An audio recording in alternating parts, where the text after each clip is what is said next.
আমার তোমাকে প্রয়োজন। অষ্টম পর্ব। ঐশী বসে আছে আয়মান শেখের সামনে। ওরা দুজন দুজনের দিকে তাকিয়ে আছে। আয়মান ভরিন্তা ছাড়া বলে, কেমন আছো বৌমা? আলহামদুলিল্লাহ। আপনি কেমন আছেন? এই তো আছি কোনো রকম। আপনাকে দেখে অসুস্থ মনে হচ্ছে। হ্যাঁ, অনেক দিন যাবৎ আমি অসুস্থ।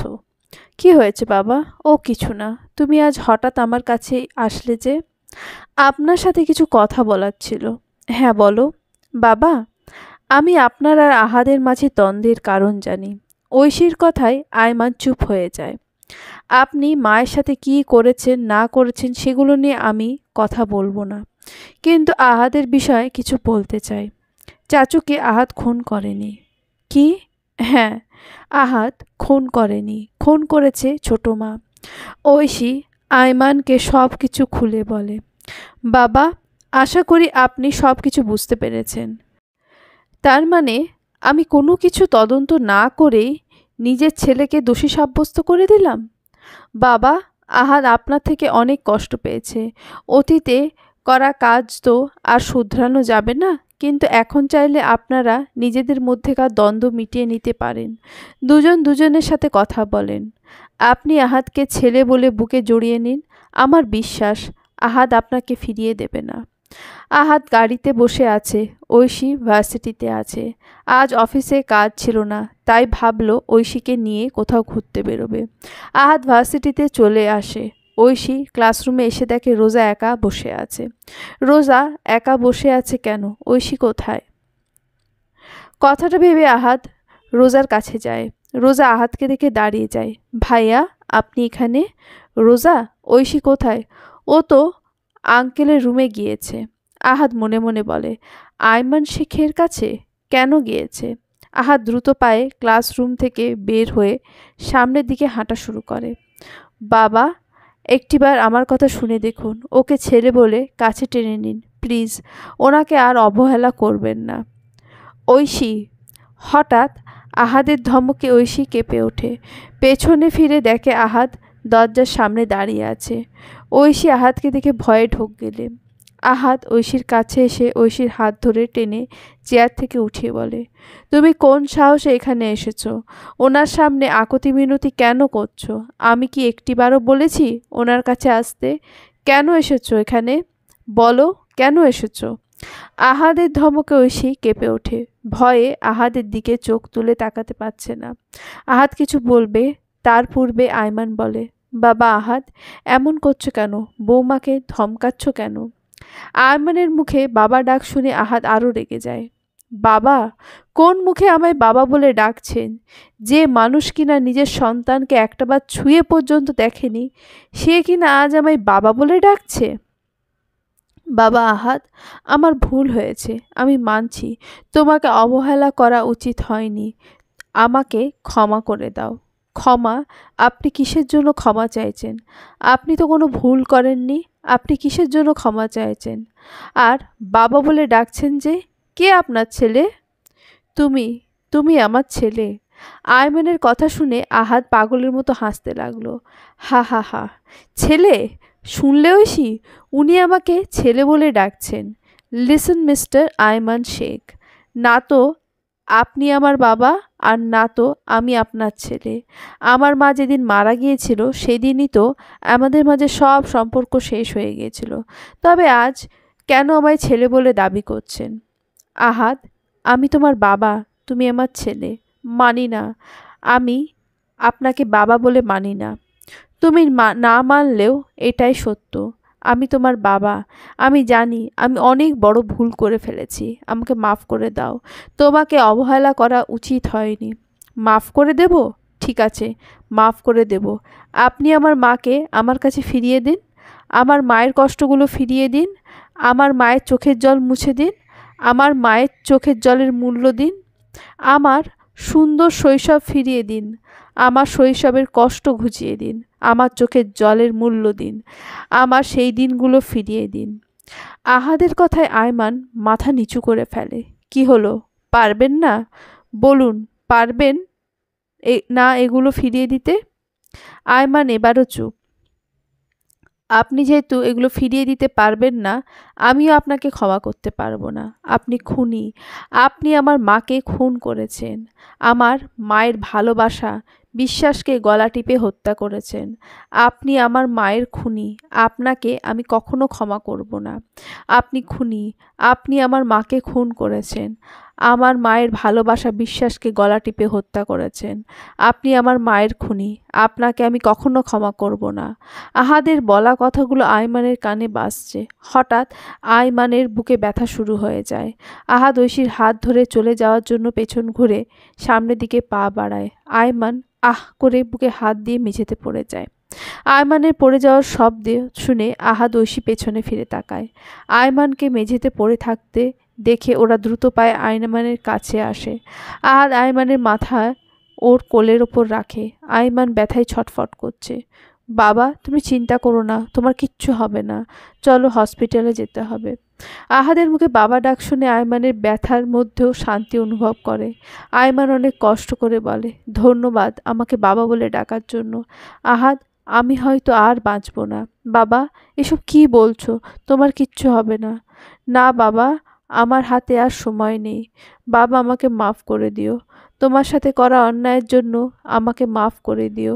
তোমাকে অবহেলা করার জন্য আমাকে মাফ করে দিও। বাবা, আমাকে মাফ করে দাও। দয়া করে মাফ করে দাও। বাবা, এসব কি বলছো? চলো না হসপিটালে চলো। আহাদ, একবার বলো আমাকে মাফ করেছো? তুমি মাফ না করলে আমি মরেও শান্তি পাবো না। আমি তোমাকে মাফ করেছি বাবা, তুমি আর এসব কথা বলো না, চলো হসপিটালে চলো। আহাদের কথা শুনে আয়মান মুচকি হেসে আহাদের কোলে শেষ নিঃশ্বাস ত্যাগ করে। আহাদ বাবা বলে থম মেরে বসে রয়।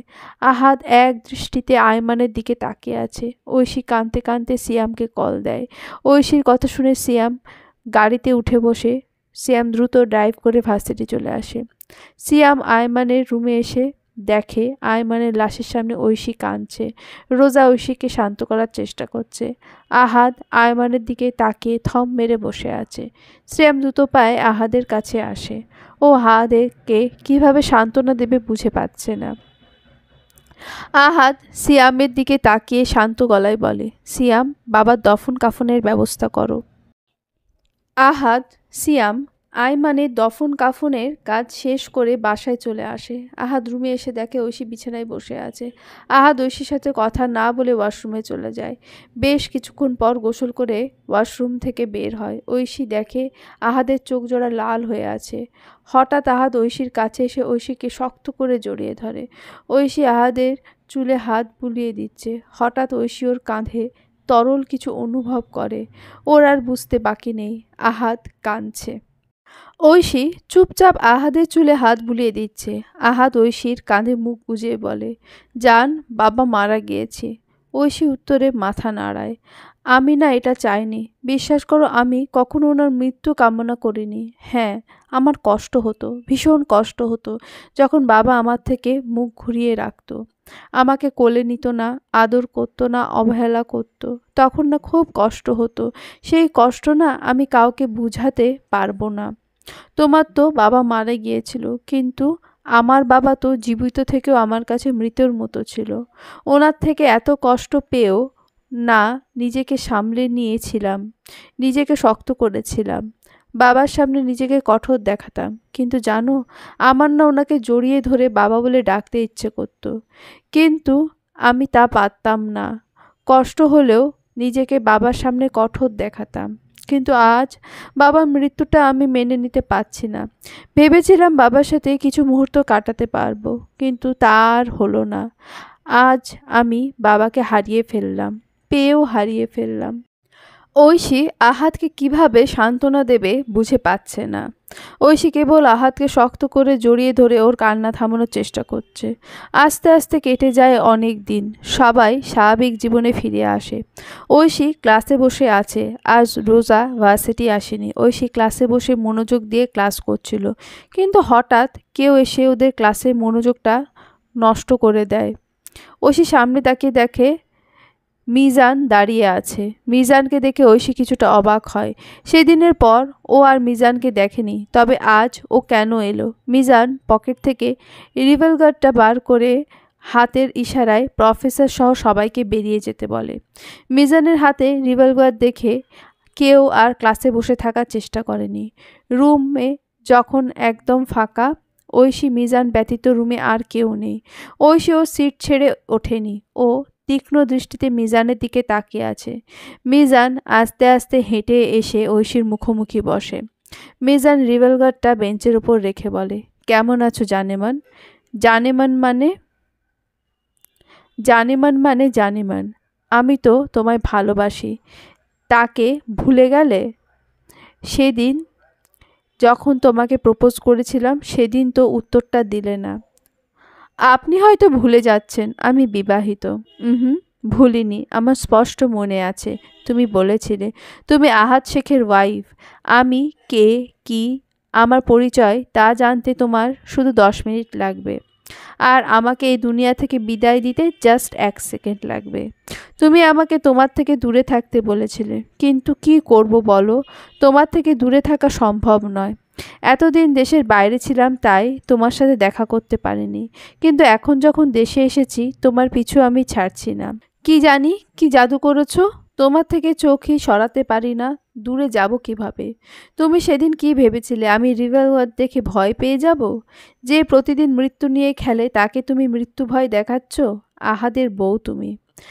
আমার না আহাদের বউকে দেখার অনেক শখ ছিল, দেখেও নিলাম, আর তার প্রেমেও পড়ে গেলাম। একদম আহাদের মতোই তেজস তোমার, আর এই তেজই আমায় বারংবার তোমার কাছে টেনে নিয়ে আসছে। সে তুমি যার বউ হও না কেন, তোমার ওপর আমার নজর পড়েছে, আমার তোমাকে চাই।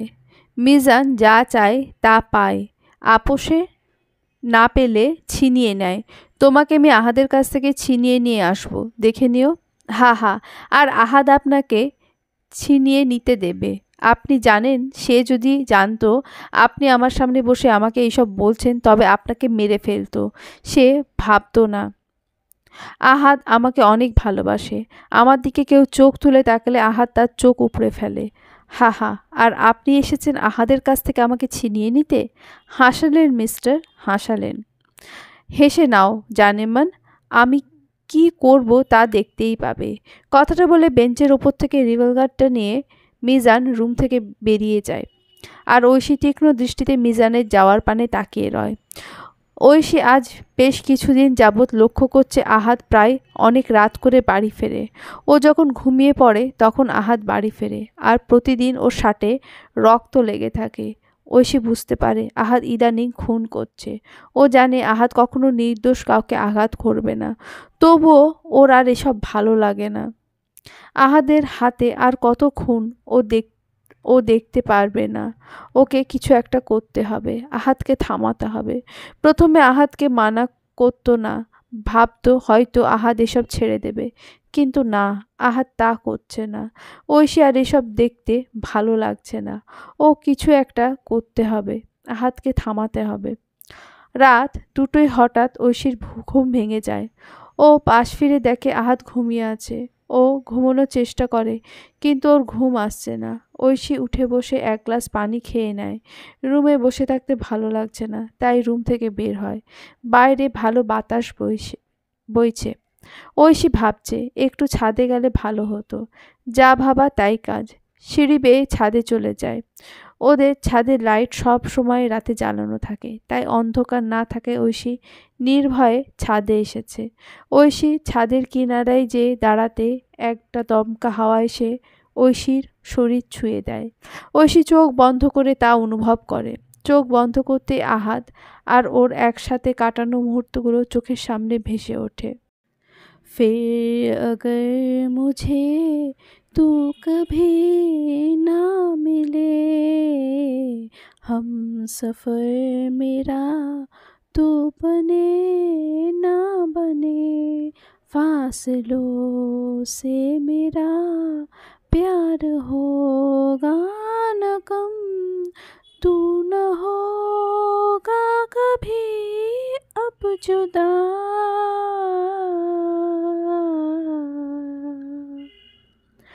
मैंने तेरा नाम दिल रख दिया, मैंने तेरा नाम दिल रख दिया, धड़केगा तो मुझ में सदा, मैंने तेरा नाम दिल रख दिया।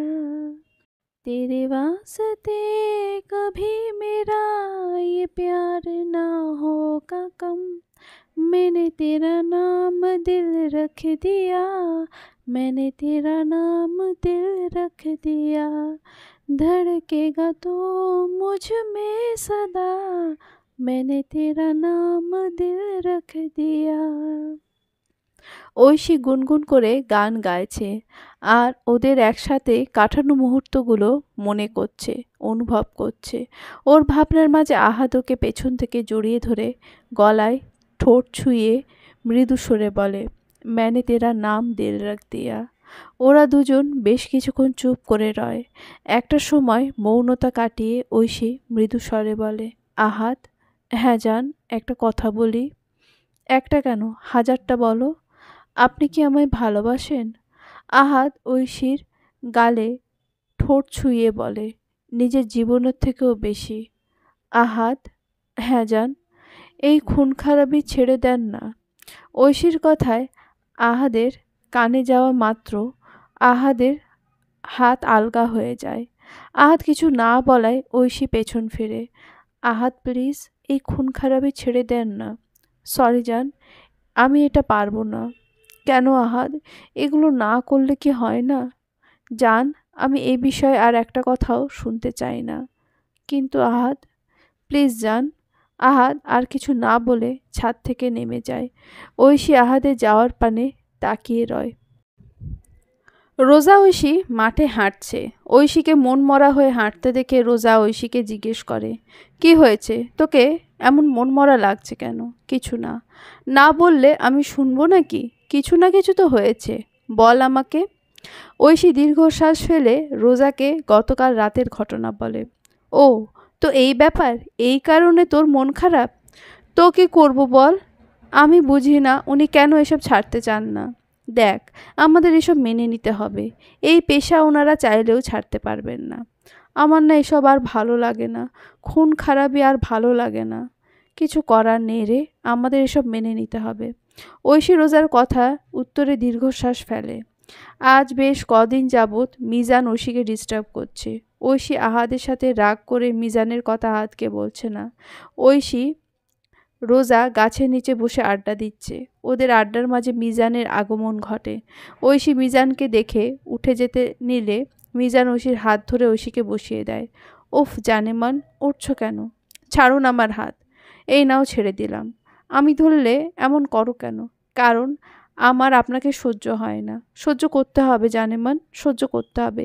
কিছুদিন পর তো তুমি আমার বউ হবে, তখন আমাকে তোমার পুরোটাই সহ্য করতে হবে। কথাগুলো বলে মিজান চলে যায়। ঐশী এবার কিন্তু কথাগুলো ভাইয়াকে জানানো উচিত। মিজান কিন্তু খুব বেশি বাড়াবাড়ি করছে। ঐশী রোজার কথার উত্তরে কিছু বলে না। ও কি করবে না করবে বুঝতে পারছে না। রোজা ঐশীকে চুপ থাকতে দেখে মনে মনে ভাবে, আমি জানি তুই ভাইয়াকে কিছু বলবি না, কিন্তু এই মিজান খুব বাড়াবাড়ি করছে। ওকে এখন না থামালে পরে হিতে বিপরীত হয়ে যাবে। আমি আজই ভাইয়াকে সব কিছু খুলে বলবো। রোজা ঐশী বাসায় চলে আসে। রোজা ওর রুমে এসে আহাদকে কল দেয়। আহাদ ওর কেবিনে বসে কাজ করছিল। ফোন বেজে ওঠায় আহাদ ফোন হাতে নিয়ে দেখে রোজা কল দিয়েছে। আহাদ কল রিসিভ করে। হ্যাঁ রোজা বলো। ভাইয়া, এখন আমি আপনাকে কিছু বলবো, আপনি ঠান্ডা মাথায় শুনবেন। আচ্ছা বলো। রোজা আস্তে আস্তে মিজান সম্পর্কে সব কিছু বলতে শুরু করে। রোজার কথা শুনে আহাদের চোয়াল শক্ত হয়ে যায়। ও রাগে হাতে মুঠো করে রেখেছে। ভাইয়া, আপনি ঐশীকে কিছু বলবেন না। ও ভেবেছে আপনি ব্যস্ত, তাই আপনাকে এই সব নিয়ে বিরক্ত করতে চাইনি। আপনি ওর সাথে রাগারাগি করবেন না প্লিজ। ঠিক আছে রোজা, তুমি চিন্তা করো না। আমি ঐশীকে কিচ্ছু বলবো না, এমনকি মিজানের কথাও জিজ্ঞেস করব না। আচ্ছা ভাইয়া। রোজা, আমি একটু ব্যস্ত আছি, পরে কথা বলছি। আচ্ছা ভাইয়া। রোজা কল কেটে দেয়। আহাদ রেগে হাত মুক্ত করে চোয়াল শক্ত করে দাঁতে দাঁত চেপে বিড়বিড় করে বলে, মিজান, তোর এত বড় সাহস! তুই আমার জানের দিকে হাত বাড়িয়েছিস? আমার জানকে আমার কাছ থেকে ছিনিয়ে নিতে চাইছিস? কিন্তু তা তো আমি হতে দেব না। আমার জানের দিকে যে হাত বাড়াবে আমি তার শরীর থেকে মাথা আলাদা করে ফেলব। আহাদ গায়ের কোটটা জড়িয়ে হন হন করে বেরিয়ে যায় কেবিন থেকে।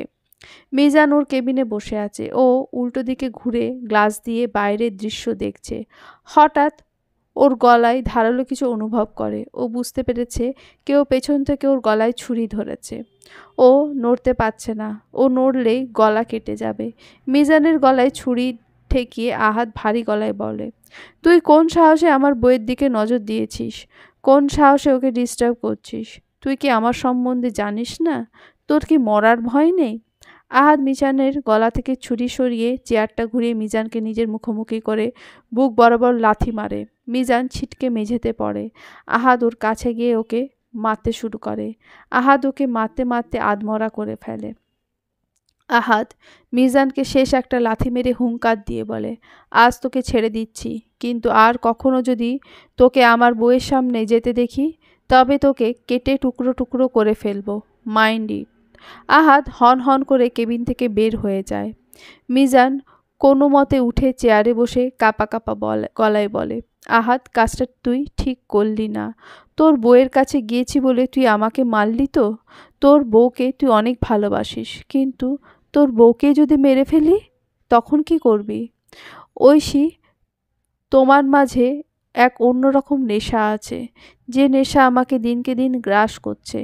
তোমাকে আমি আর নিজের করে পেতে চাইবো না, কারণ তোমাকে আর আমি বাঁচিয়ে রাখবো না। আমার যে জিনিসের ওপর একবার নজর পড়ে হয়তো আমি সেটাকে ছিনিয়ে নিই, নয়তো ধ্বংস করে ফেলি। তোমাকে মরতে হবে ঐশী, তোমাকে মরতে হবে। আহাদ, তোর বউকে মারতে আসছি, পারলে ঠেকা। কথাগুলো বলে মিজান শয়তানি হাসি হাসে। 11 তারিখ রাত 10টা। ঐশী বাড়িতে একা। রোজা সিয়াম রোজার বাবার বাড়িতে গেছে। আজ অফিসে অনেক কাজ থাকতে আহাদ দেরি করে বাসায় আসবে। আহাদের দেরি করে আসতে ঐশী বেশ উপকার হয়েছে। কেন? কারণ আজ ঐশী আহাদকে সারপ্রাইজ দেবে। আজ ওদের বিয়ের ঠিক 1 বছর পূর্ণ হলো। আজকের দিনটা ঐশী স্মরণীয় করে রাখতে চায়। সন্ধ্যা থেকে লিভিং রুমটা ঐশী নিজে হাতে সাজিয়েছে। সন্ধ্যায় সব গার্ড সার্ভেন্টকে ছুটি দিয়ে দিয়েছে। আজ ও আর আহাদ একসাথে একান্তে সময় কাটাতে চায়। ঐশী লিভিং রুম সাজিয়ে রান্নাঘরে চলে যায়। ও আজ নিজে হাতে আহাদের জন্য রান্না করবে। ঐশী আহাদের পছন্দের চকলেট কেক আর পিৎজা বানাবে এবং কাচ্চি রোস্ট আর মাংস রেজালা রান্না করবে। রান্না শেষ করে সব কিছু লিভিং রুমে টেবিলের উপর সাজিয়ে রাখে। ঐশী কিছুটা দূরে যেয়ে পুরো রুমে চোখ বুলিয়ে মুচকি হাসে। হাতে ফোন নিয়ে রুমে ছবি তুলে রোজাকে পাঠিয়ে দেয় আর লেখে, সাজানোটা কেমন হয়েছে? তোর ভাইয়ের পছন্দ হবে তো?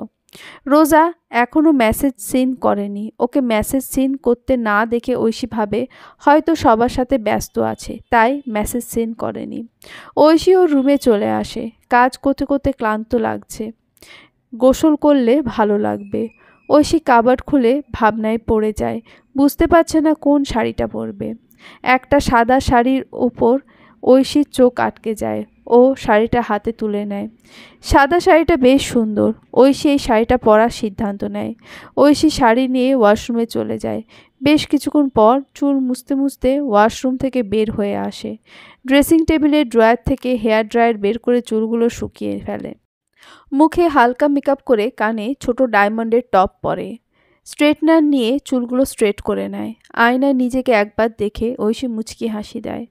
আহাদ ওর অফিসে বসে আছে। আজ কাজের খুব চাপ ছিল। কেবলমাত্র কাজ শেষ হলো। আহাদ ওর ফোনটা নিয়ে কেবিন থেকে বের হয়ে যায়। নিচে এসে গাড়িতে উঠে বসে। ড্রাইভার গাড়ি স্টার্ট দেয়। আহাদ ফোন স্ক্রল করছিল। হঠাৎ ওর আজকের তারিখের উপর নজর পড়ে। আরও চমকে যায়। আজ 11 তারিখ। আজ রাত 12টায় তো আমাদের বিয়ের 1 বছর পূর্ণ হবে। আমি এই দিনটার কথা কিভাবে ভুলে গেলাম? শিট, কাজের চাপে আমি একদিন পাগল হয়ে যাব। জান যদি জানতে পারে আমি আজকের দিনের কথা ভুলে গেছি তবে তো আমাকে খুন করে ফেলবে। বউকে খুশি করতে হবে। এক কাজ করি, ওর তো গয়না পছন্দ, ওকে গয়না কিনে দিই, ও খুশি হবে। আমার বউ খুশি তো আমিও খুশি। আহাদ কতগুলো ভেবে ড্রাইভারকে জুয়েলারি শপে যেতে বলে। আহাদ সেখানে যেয়ে গয়না পছন্দ করে গয়না কিনে পুনরায় গাড়িতে বসে। ঐশী আহাদের জন্য অপেক্ষা করতে করতে ক্লান্ত হয়ে গেছে। উফ, আহাদ কখন আসবেন? আর কতক্ষণ অপেক্ষা করব? প্লিজ তাড়াতাড়ি আসেন না। ঐশী ভাবনার মাঝেই কলিং বেলের আওয়াজ শুনতে পায়। কলিং বেল শব্দ শুনে ঐশী ঠোঁটে হাসি ফুটে ওঠে। ও বুঝে যায় ওর অপেক্ষার প্রহর শেষ। প্রিয়তম চলে এসেছে। ঐশী বসা থেকে উঠে দৌড়ে রুম থেকে বের হয়ে নিচে চলে আসে। দৌড়ে সদর দরজার কাছে এসে দরজা খুলতেই ভয় পেয়ে যায়। ঐশী দৌড়ে সদর দরজার কাছে এসে দরজা খুলতেই ভয় পেয়ে যায়। ওর সামনে ছুরি হাতে দাঁড়িয়ে আছে মিজান। মিজানের পেছনে ওর গার্ডরা দাঁড়িয়ে আছে। ঐশী কিছু বলবে তার পূর্বেই মিজান ওর হাতের ছুরিটা দিয়ে ঐশীর বাহুতে আঁচড় কাটে। ঐশী ব্যথায় আহ করে ওঠে। ঐশী ওর বাহু চেপে ধরে। ঐশীর বাহু থেকে গল গল করে রক্ত বের হচ্ছে। মিজান পুনরায় ঐশীর অপর বাহুতে আঁচড় কাটে। ঐশী যন্ত্রণায় আহ করে ওঠে। মিজান ঐশীর কাছে এসে ঐশীর পেটে ছুরিটা ঢুকিয়ে দেয়। ঐশীর পেট থেকে গল গল করে রক্ত বের হচ্ছে। ঐশীর পক্ষে আর দাঁড়িয়ে থাকা সম্ভব হলো না। ও মেঝেতে পড়ে যায়। মিজানের লোকেরা ঘরের সমস্ত কিছু ভেঙে চুরমার করে দেয়। মিজান ঐশীর কাছে আসে। ঐশী ব্যথায় ছটফট করছে। মিজান ওর হাতের ছুরিটা দিয়ে ঐশীর গালে আলতো করে স্লাইড করতে করতে বলে, জানেমান, আজ তোমাকে খুব সুন্দর লাগছে। তোমাকে দেখে নেশা ধরে গেছে। তোমাকে ছুঁয়ে দিতে ইচ্ছা করছে। কিন্তু তুমি তো আমার জন্য সাজনি। তুমি তো ওই আহাদের জন্য সেজেছ। জানেমান, তোমাকে ভালোবেসে ফেলেছিলাম। ভেবেছিলাম তোমাকে বিয়ে করে সুখে থাকব। কিন্তু না, তা তো আর হলো না। তোমার জন্য আহাদ আমার গায়ে হাত তুলেছে, আমাকে থ্রেট দিয়েছে। কিন্তু আমি কাউকে থ্রেট দেই না, সোজা কাজ করি। তোমাকে মারতে আমার খুব কষ্ট হচ্ছে। চোখের সামনে তোমাকে যন্ত্রণায় ছটফট করতে দেখতে পাচ্ছি না। কিন্তু কি করব বলো? আমি যা চাই তা হয়তো ছিনিয়ে নিই, নয়তো ধ্বংস করে ফেলি। তোমাকে যেহেতু আমি আহাদের কাছ থেকে ছিনিয়ে নিতে পারবো না, তাই তোমাকে আর বাঁচিয়ে রাখবো না। কারণ তুমি আমার না হলে তোমাকে আমি অন্য কারোর হতে দেব না। তুমি শুধু আমার, শুধু আমার। মিজান ঐশীর হাত ধরে ঐশীকে উঠিয়ে জড়িয়ে ধরে। পুনরায় ঐশীর পেটে ছুরিটা ঢুকিয়ে দেয়। ঐশী যন্ত্রণায় দাঁত খিঁচে ধরে। মিজান ঐশীকে ধাক্কা দিয়ে সরিয়ে ঐশীর দিকে একবার তাকিয়ে ওর লোকেদের নিয়ে চলে যায়। ঐশী ক্লান্ত দৃষ্টিতে মিজানের যাওয়ার পানে তাকিয়ে রয়। ও বুঝে গেছে ও আর বাঁচবে না। ওকে এই পৃথিবীর মায়া ত্যাগ করতে হবে। ঐশী আর চোখ খুলে থাকতে পারল না। ওর চোখ বন্ধ হয়ে গেল। আহাদের গাড়ি আহাদ ম্যানশনে প্রবেশ করে। আহাদ গাড়ি থেকে ফুরফুরে মেজাজে বের হয়। হাতে গয়নার বাক্স এবং ফুলের তোড়া নিয়ে সামনের দিকে হাঁটা শুরু করে। আহাদ সদর দরজার কাছে এসে কলিং বেল চাপ দিতে যেও থেমে যায়। ওর মনে হলো দরজা খোলা আছে। ও হাত দিয়ে হালকা ধাক্কা দিতেই দরজা খুলে যায়। আর দরজা খুলতে ও যা দেখতে পেল তাতে ওর রু কেঁপে উঠল। ওর জান, ওর ভালোবাসার মানুষ রক্তাক্ত অবস্থায় মেঝেতে পড়ে আছে। ওর রক্তে ওর সাদা শাড়ি এবং সাদা টাইলস লাল বর্ণ ধারণ করেছে। ঐশীর চারপাশে সব কিছু ভাঙা অবস্থায় পড়ে আছে। এই দৃশ্য দেখে আহাদ থমকে যায়। ওর হাত থেকে ফুলের তোড়া এবং গয়নার বাক্স মেঝেতে পড়ে যায়। আহাদ আর নিজেকে ধরে রাখতে পারল না। দৌড়ে ঐশীর কাছে এসে ঐশীর মাথা ওর কোলের ওপর রাখে। আহাদ ঐশীকে পাগলের মতো ডাকছে, কিন্তু ঐশীর কোনো সাড়া শব্দ নেই। একটু পানি পাবার আশায় আহাদ আশেপাশে তাকায়, কিন্তু সব ভেঙে পড়ে আছে। আহাদ আর কোল থেকে ঐশীর মাথা নামিয়ে দৌড়ে রান্নাঘরে যেয়ে এক গ্লাস পানি নিয়ে আসে। আহাদ ঐশীর চোখে মুখে পানি ছিটাচ্ছে। হঠাৎ ঐশী পিট পিট করে চোখ মেলে তাকায়। ও হাতকে দেখে কাঁপা কাঁপা গলায় বলে, আহাদ, এত দেরি করে আসলেন কেন? ওরা তো আপনার জানকে আপনার কাছ থেকে দূরে সরিয়ে নিয়ে যাচ্ছে। আপনার জানকে আঘাত করেছে। আমাকে মেরে ফেলতে চেয়েছে আহাদ। আমি মরে যাচ্ছি আহাদ। আমি ঐশী আর কিছু বলতে পারল না, পুনরায় জ্ঞান হারিয়ে ফেলে। আহাদ ঐশীকে বুকে জড়িয়ে ধরে বিড়বিড় করে বলে, মেরে ফেলবো, ওদের সবাইকে মেরে ফেলবো। জান, তোমার কিচ্ছু হবে না, কিচ্ছু না। আহাদ ঐশীকে কোলে তুলে নিয়ে দৌড়ে গাড়ির কাছে চলে আসে। আহাদ ঐশীকে নিয়ে গাড়িতে উঠে বসে। ড্রাইভার গাড়ি স্টার্ট দেয়। ড্রাইভার ফুল স্পিডে গাড়ি চালাচ্ছে। আহাদ ডক্টরের সাথে ফোনে কথা বলছে। আজ সিয়াম রোজাকেও জানিয়ে দিয়েছে, ওরা হসপিটালে এসে পড়ে। আহাদ ঐশীকে নিয়ে গাড়ি থেকে নেমে দাঁড়ায়। ডক্টর ওদের জন্য অপেক্ষা করছিল। আহাদ ঐশীকে স্ট্রেচারে শুইয়ে দেয়। ডক্টর ঐশীকে ওটিতে নিয়ে যায়। আহাদ চেয়ারে বসে মাথা ধরে আছে। কিছুক্ষণের মধ্যে সিয়াম রোজাও চলে আসে। ভাইয়া, ভাবি কোথায়? আহাদ হাতের ইশারায় দেখিয়ে দেয়। ভাইয়া, কিভাবে কি হলো? আহাদ যা যা দেখেছে তা সিয়ামকে বলে। কিন্তু কে ছিল সে? মিজান। মিজান করেছে এসব। মিজান? হ্যাঁ, মিজান। আহাদ সিয়ামকে মিজানের সম্পর্কে সবকিছু খুলে বলে। কিভাবে ঐশীর সাথে দেখা হলো, কিভাবে মিজান ঐশীকে ডিস্টার্ব করতো, সব কিছু। ওকে বাঁচিয়ে রাখাটাই আমার সবচেয়ে বড় ভুল ছিল। ওকে সেদিন মেরে ফেললে আজ এদিন দেখতে হতো না। ওদের কথার মাঝে ডক্টর বের হয়। ডক্টর, আমার ওয়াইফ মিস্টার শেখ, আমাদের ইমিডিয়েটলি 2 ব্যাগ রক্ত লাগবে। ডক্টর, আমি ভাবিকে রক্ত দেব। আমার আর ভাবির ব্লাড গ্রুপ সেম। আসুন আমার সাথে। সিয়াম ডক্টরের সাথে চলে যায়।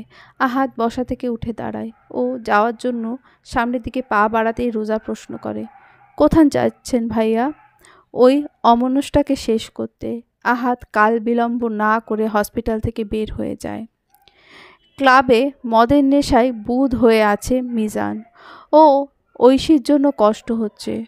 ঐশী মরে গেছে ভাবতেই ওর কষ্ট হচ্ছে। মিজান ওর হাতের গ্লাসে পড়ে থাকা সবটুকু মদ খেয়ে পেছন ঘুরতে ওর মাথায় মদের বোতল দিয়ে সজোরে আঘাত করে। মিজানের মাথা ফেটে যায়। ও মাথা থেকে গল গল করে রক্ত বের হচ্ছে। মিজান মাথা ঝাঁকিয়ে ভালোভাবে তাকিয়ে দেখে আহাদ ওর সামনে দাঁড়িয়ে আছে। আহাদ পাশের টেবিলের ওপর রাখা মদের ট্রেটা হাতে তুলে মিজানের দিকে ছুঁড়ে মারে। মদের বোতলগুলো মিজানের গায়ে লাগতে বোতলগুলো ভেঙে মিজানের গায়ে গেঁথে যায়। মিজান মেঝেতে পড়ে যায়। আহাদ ওর কাছে এসে এলোপাথারি লাথি মারতে শুরু করে। মিজানের লোকেরা আহাদকে আটকাতে পারছে না। আহাদ 2 হাতে রিভলভার নিয়ে মিজানের লোকেদের মাথা বরাবর শ্যুট করে দেয়। আহাদ মিজানের কাছে এসে মিজানের বুকে পাড়া দিয়ে হুঙ্কার দিয়ে বলে, তোকে সেদিন বাঁচিয়ে রাখাটাই ভুল ছিল। তোকে যদি বাঁচিয়ে না রাখতাম তবে আজ আর এই দিন দেখতে হতো না। তোর এত বড় সাহস! তুই আমার জানকে মারতে চেয়েছিস, আমার জানকে আঘাত করেছিস, ওকে মৃত্যুর মুখে ঠেলে দিতে চেয়েছিস। তোকে তো আর বাঁচিয়ে রাখা যাবে না। মিজান আহাদের কথার উত্তরে কিছু বলতে পারছে না। এমনিতেই নেশাগ্রস্ত ছিল, তার উপর আহাদ এইভাবে মারায় মিজানের মধ্যে লড়াই করার কোনো শক্তিই নেই। আহাদ ওর রিভলভারটাতে বুলেট ভরে মিজানের চুলের মুঠো ধরে দাঁড় করায়। দাঁড়ানোর মতো শক্তি নেই মিজানের মাঝে। আহাদের চোখে পড়ে দূরে থাকা কাঠের ওপর। ও ভাঙচুর করার ফলে ফার্নিচারটা ভেঙে যায় আর সেই কাঠটা ধারালো হয়ে যায়। আহাদ মিজানকে টেনে হিঁচড়ে সেই কাঠটার কাছে নিয়ে আসে।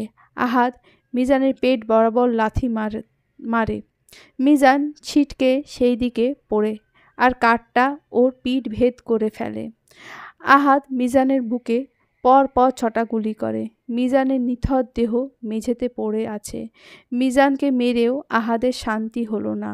ও মিজানের সামনে বসে পকেট থেকে ছুরি বের করে পাগলের মতো মিজানের মৃতদেহে আঘাত করতে থাকে।